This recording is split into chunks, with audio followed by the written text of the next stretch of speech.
आप ऐसा इमेजिन करो कि आपको एक दिन के लिए प्रतापगढ़ के सभापति बना दिया जाए, आप क्या करोगे? क्योंकि मैं अनिल कपूर नहीं हूँ, मैं आशा टाक हूँ, तो मेरा अपना अलग नेचर है। कि आपकी चुनाव लड़ने की इच्छा क्यों रखती है?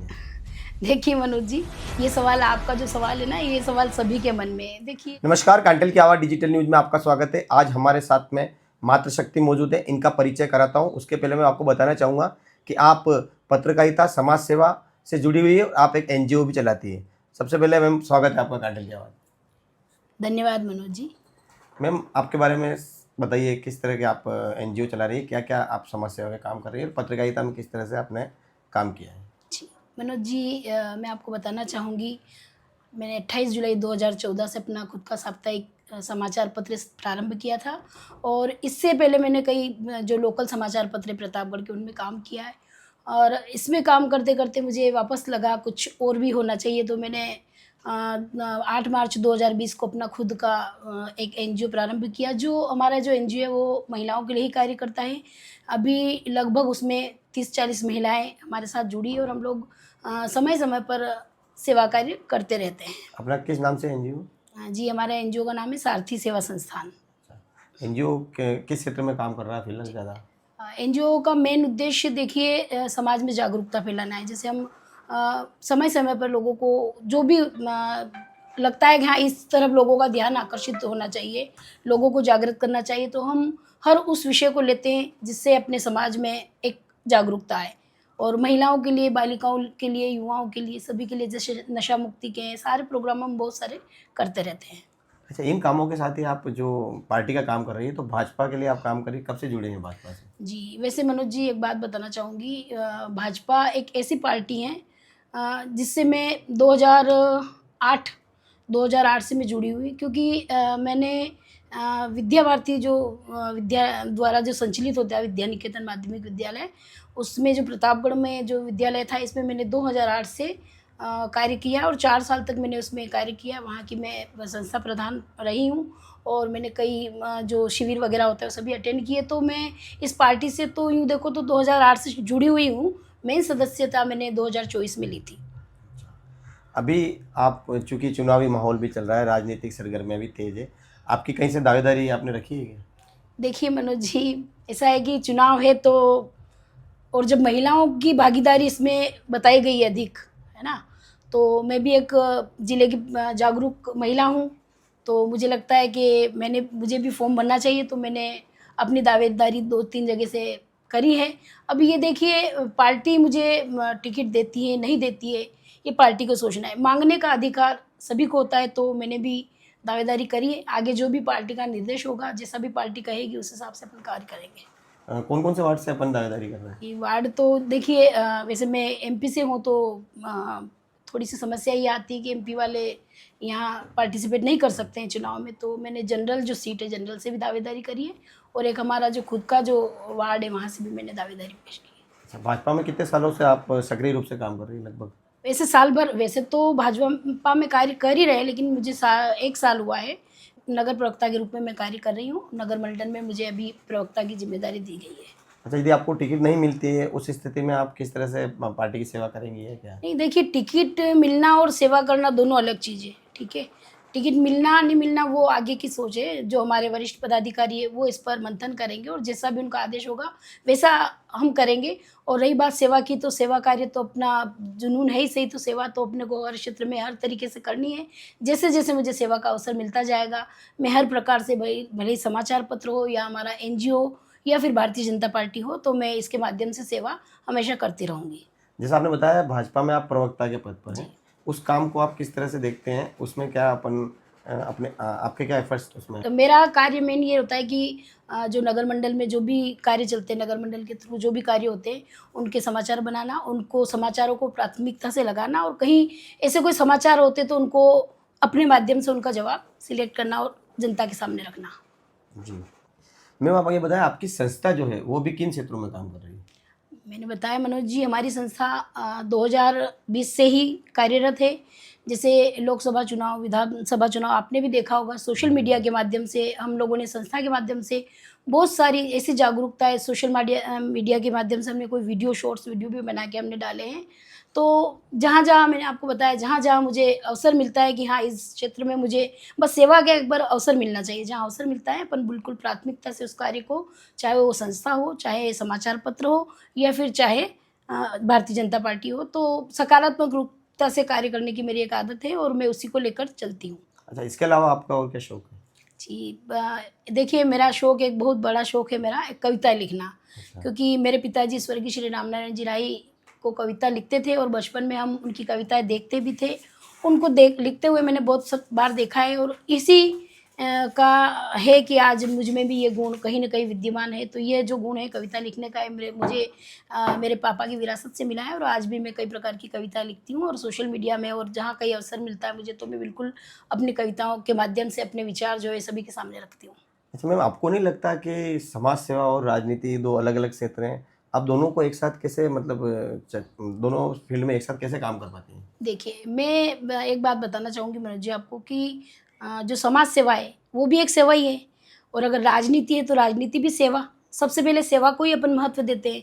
तो मैं नहीं मानती मेरे लिए दोनों अलग है। मुझे लगता है कि समाज सेवा कर रही हूँ, तो वो भी राजनीति में अगर जाने के बाद अगर ये चीज़ जुड़ती है, तो समाज वो भी सेवा ही है एक तरह से। तो मैम यूँ देखा जाता है ना, जैसे समाज सेवा में जो व्यक्ति होता है वो पूरे समाज की सेवा करता है और पार्टी के अंदर तो सिर्फ वो पार्टी की सेवा करता है, पार्टी के लिए बोलता है, पार्टी के लिए रीति-नीति पे चलता है। जी, तो जी। दोनों का कॉम्बिनेशन बिठाने में कहीं न कहीं तो, क्योंकि जो समाज सेवा का क्षेत्र है वो पूरा वृहद क्षेत्र है वो भी, तो कहीं न कहीं आपको इसमें कोई मुश्किलों का सामना करना पड़ता होगा। कभी ऐसा लगता होगा कि भई मैं यहाँ पर हूँ तो, पर जैसे मैं बीजेपी से हूँ और ये लोग कांग्रेस के हैं, ऐसी कोई स्थिति है?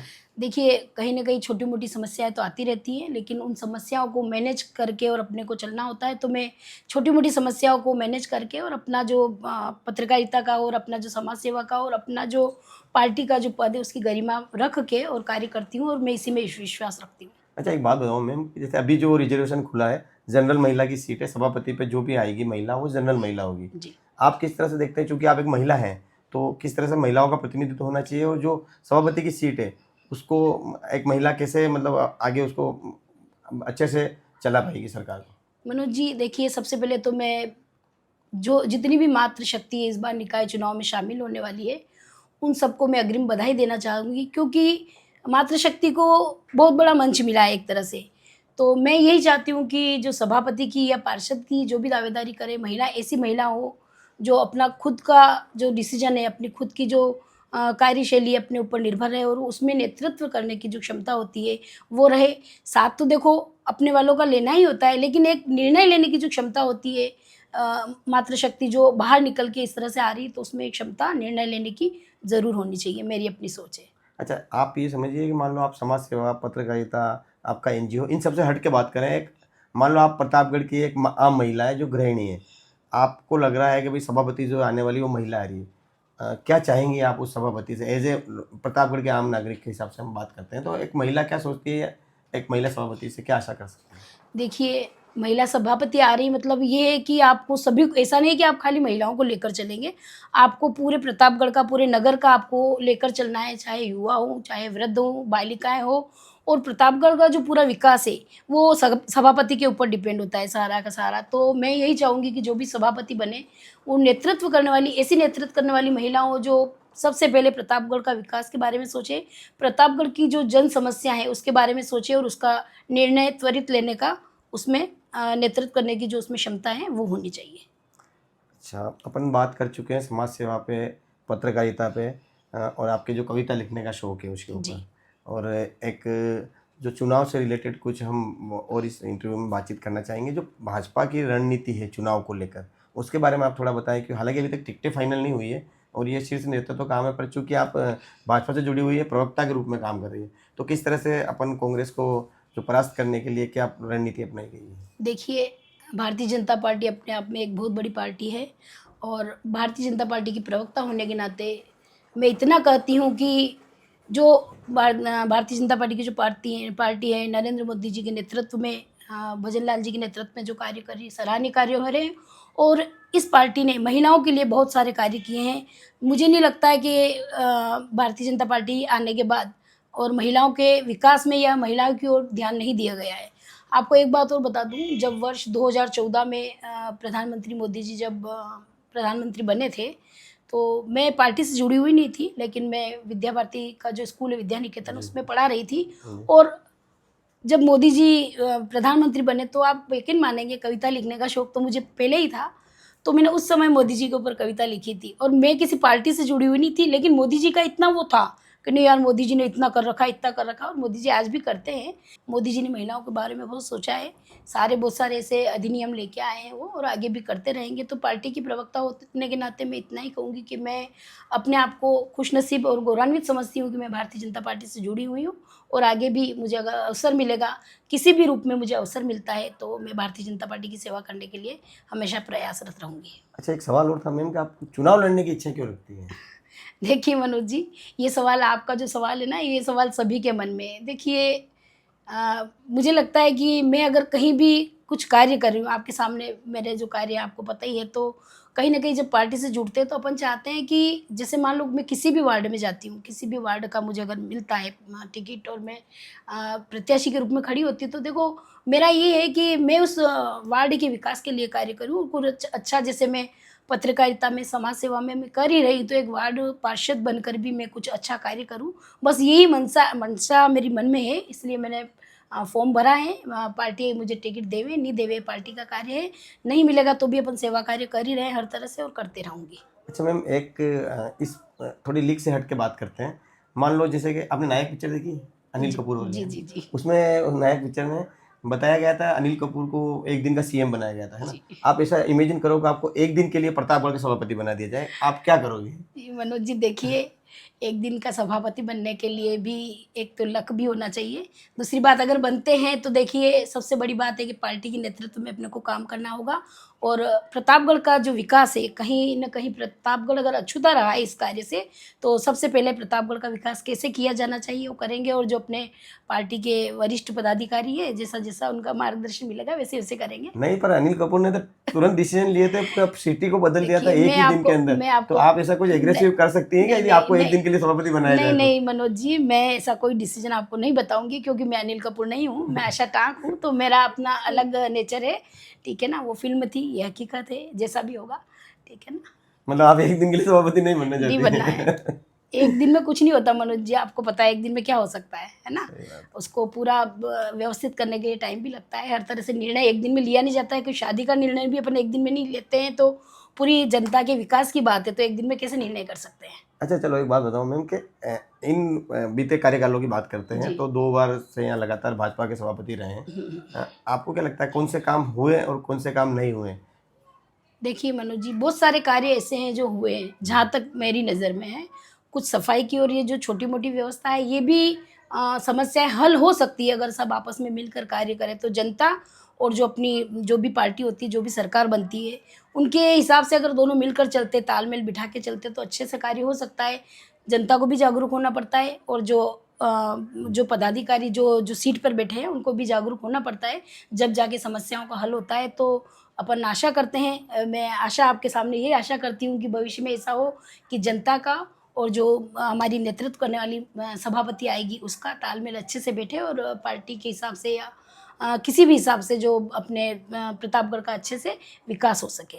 अच्छा, अंत में अपन इंटरव्यू का दौर खत्म करना चाह रहे हैं। एक आप ओवरऑल क्या संदेश देना चाहेंगी फिलहाल प्रतापगढ़ की राजनीति और चुनाव को लेकर? देखिए मेरा मेन यही है मनोज जी कि अभी महिलाओं की सीट आई है ना? तो मतलब महिलाओं का आरक्षण भी मिला हुआ है, महिला 33% जो महिलाएँ हैं खड़ी हो सकती है, तो मेरा यही है, चाहे कोई सी भी पार्टी हो, कोई भी एक में जागरूक महिला होने के नाते मेरा ये संदेश है कि ऐसी महिलाओं को आगे लाया जाए जो वास्तव में योग्य है, और इतनी क्षमता रखती हो कि हाँ, वो कहीं न कहीं पार्टी को या फिर कहीं न कहीं प्रतापगढ़ के विकास में अपना योगदान दे सके। कुल मिलाकर ऐसी महिलाएँ, योग्य महिलाएँ, क्योंकि अभी अवसर मिला है महिलाओं को, वैसे बहुत कम अवसर मिलता है, आप भी जानते हो, है ना? तो अभी अवसर मिला है, तो योग्य महिलाओं को आगे लाया जाए, ताकि महिलाओं में और उम्मीद पैदा हो और महिला और आगे बढ़ने के लिए प्रेरित होती रहे।